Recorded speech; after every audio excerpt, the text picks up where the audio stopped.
Regardez bien ces petits points bleus. Ils sont invisibles et pourtant c'est grâce à eux que tout fonctionne. Ton téléphone, ton ordinateur, la lumière de ta chambre, ce sont les électrons. En physique, on veut contrôler ce flux, mais pour le faire, il faut parler le même langage que le circuit. C'est quoi la différence entre un montage en série et un montage en dérivation? Où placer l'ampèremètre pour mesurer l'intensité? Et pourquoi le voltmètre se branche toujours à côté? Aujourd'hui, on ne va pas juste lire le manuel, on va construire, observer et comprendre. Bonjour à tous, je suis Rina et bienvenue dans ce cours complet sur les circuits et les mesures électriques. C'est parti! À la fin de cette leçon, tu seras capable d'identifier les composants d'un circuit électrique, différencier un circuit en série et un circuit en dérivation, mesurer l'intensité du courant électrique, mesurer la tension électrique et utiliser correctement l'ampèremètre et le voltmètre. Alors, reste jusqu'à la fin, car je te proposerai un petit défi. Regardez cette image. À votre avis, pourquoi cette lampe est-elle éteinte? Oui, parce que le circuit est ouvert et le courant ne peut pas circuler. Et maintenant, on ferme l'interrupteur. Pourquoi la lampe est-elle allumée? Parce que le circuit est fermé et le courant peut circuler dans le circuit. Maintenant, lorsque le circuit est ouvert, le courant ne circule pas. Et lorsque le circuit est fermé, le courant circule. Retenez bien cette phrase. Le courant électrique circule uniquement dans un circuit fermé. Notre premier personnage est le générateur. Quel est son rôle? Elle fournit l'énergie électrique, comme la pile. Ensuite, la lampe. Elle transforme cette énergie en lumière. C'est le récepteur. Puis, l'interrupteur. Il ouvre ou ferme le circuit. Enfin, les conducteurs, les fils conducteurs. Ils relient tous les composants. Si j'enlève les fils conducteurs, est-ce que le courant peut circuler? Bien sûr que non. Maintenant, c'est la plus importante à retenir. En physique, on ne dessine presque jamais les vrais objets. On utilise des symboles. Pourquoi? Parce que c'est plus rapide et tous les scientifiques utilisent les mêmes symboles. Par exemple, le générateur.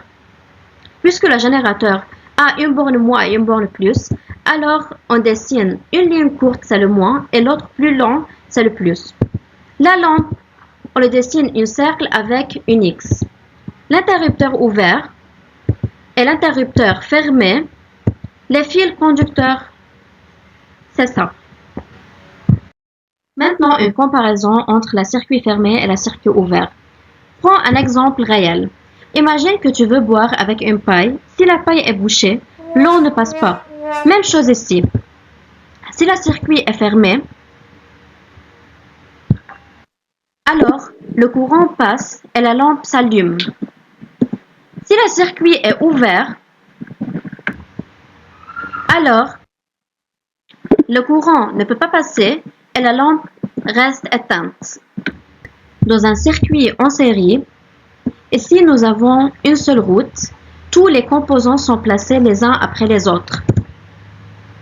Le courant suit un seul chemin. Maintenant, imagine, une lampe tombe en panne. Que va-t-il se passer? Toute la chaîne s'arrête. Toutes les lampes s'éteignent. Pourquoi? Parce qu'il n'existe qu'un seul chemin. Dans cet exemple de circuit en série, combien voyez-vous de boucles? Une seule. Donc, c'est un circuit en série. Très facile. Dans un circuit en dérivation, les composants sont placés sur plusieurs branches. Maintenant, imagine une autoroute. Puis, cette autoroute se divise en plusieurs routes. Le courant fait exactement la même chose. Il existe plusieurs chemins. Maintenant, réfléchis. Si une lampe est cassée, les autres, elles continuent de fonctionner parce que chacun possède sa propre chemin. Maintenant, un exemple de circuit en dérivation. Ici, on a une pile et deux lampes en dérivation, chacun possède sa propre branche. Cet interrupteur est à côté de la lampe 1. Si l'interrupteur est ouvert, alors seulement la lampe 1 s'éteint et la lampe 2 continue à fonctionner normalement. Maintenant, on a une comparaison entre la circuit en série et en dérivation. En série, on a une boucle, en dérivation, plusieurs boucles. En série, on a le même courant. En dérivation, le courant divise en plusieurs branches. En série, une panne arrête tout. En dérivation, les autres continuent. Pour construire des circuits en série et en dérivation, il faut tout d'abord utiliser une pile. Je commence par le circuit en série, des fils conducteurs, un interrupteur. Tu veux placer l'interrupteur comme tu veux. La première lampe et à côté la deuxième lampe reliée par des fils conducteurs, bien sûr. Et enfin, je ferme la circuit par des fils. Les deux lampes restent éteintes. Pourquoi? Parce que l'interrupteur est ouvert. Si je ferme l'interrupteur, les deux lampes brillent ensemble. Maintenant, je veux construire un circuit en dérivation. Bien sûr, j'ai besoin d'une batterie.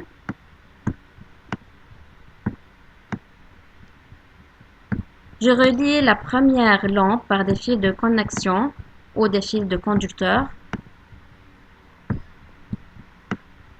Je forme la première boucle et je commence par la deuxième boucle et je place la deuxième lampe au-dessous de la première et je la relie par des fils de connexion.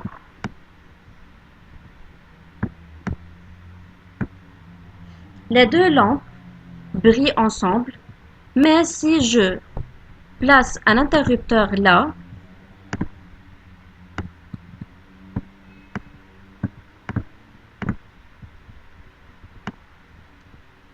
à côté de la première lampe,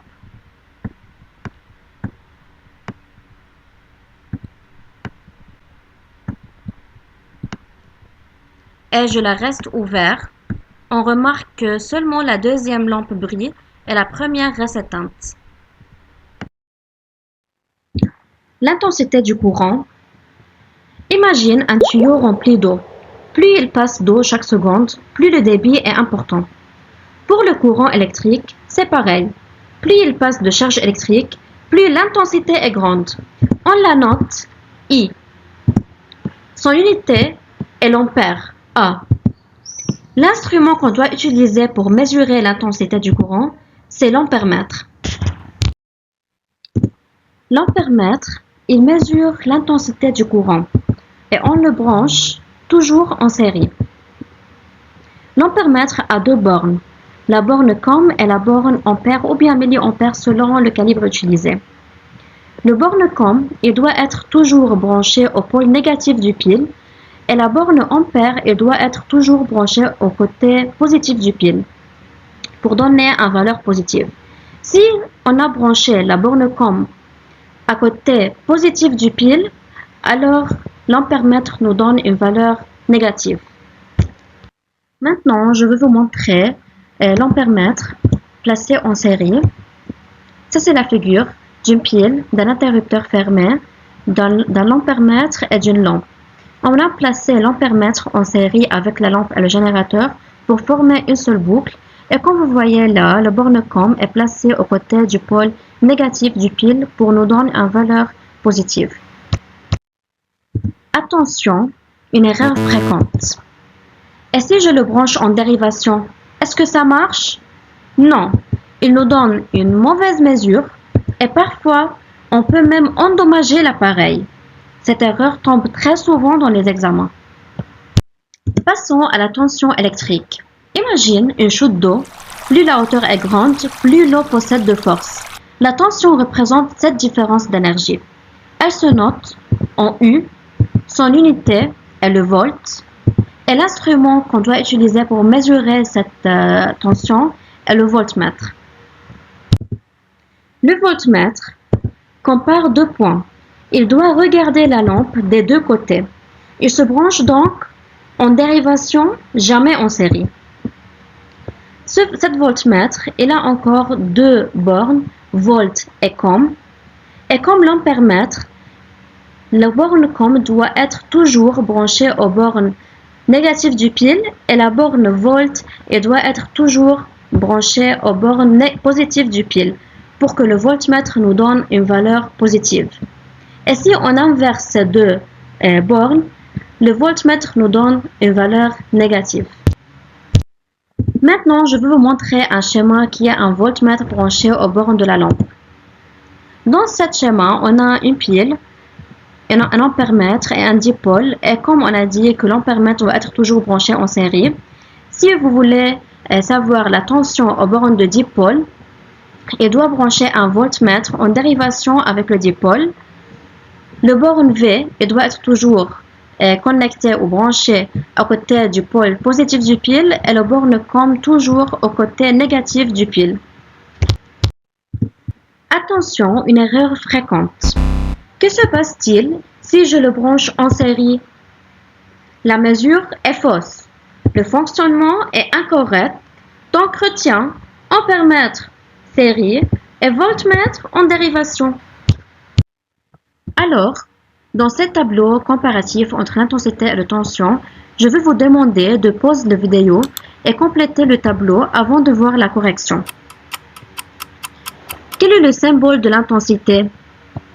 C'est I. De tension, c'est U. L'unité de l'intensité est l'ampère. L'unité de tension est le volt. L'appareil qu'on doit utiliser pour mesurer l'intensité, c'est l'ampèremètre. Et qu'on doit utiliser pour mesurer la tension, c'est le voltmètre. Comment on branche l'ampèremètre? Toujours en série. Et le voltmètre toujours en dérivation.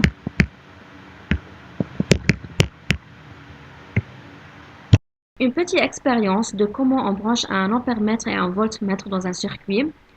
Je vais prendre le même circuit que j'ai déjà fait avant. Je veux prendre l'ampèremètre. On a dit toujours que l'ampèremètre doit être branché en série avec le circuit. Donc, je veux le mettre en série à côté de lampe et du pile. Nous donne 0,4 ampères. Ok, je vais vous montrer le sens du courant. On a dit que toujours le sens du courant passe du pôle positif au pôle négatif du pile. Maintenant, je veux brancher un voltmètre. Le voltmètre doit être toujours branché en dérivation. Alors, si je veux savoir la tension aux bornes de cette lampe, je veux mettre le première borne là et la deuxième borne au deuxième côté du lampe. Il nous donne 4,5 volts. Le borne com est branché au côté du pôle négatif du pile. Si je veux inverser ces deux bornes, vous pouvez voir dans le voltmètre qu'il a nous donné une valeur négative. Alors toujours, le borne com doit être toujours branché au côté négatif du pile pour que le voltmètre nous donne une valeur positive. Un petit quiz de vrai ou faux pour tester ce que vous avez compris dans ce cours. Je vais vous proposer de poser la vidéo, écrire tes réponses, puis corrige une par une. L'ampèremètre se branche en série.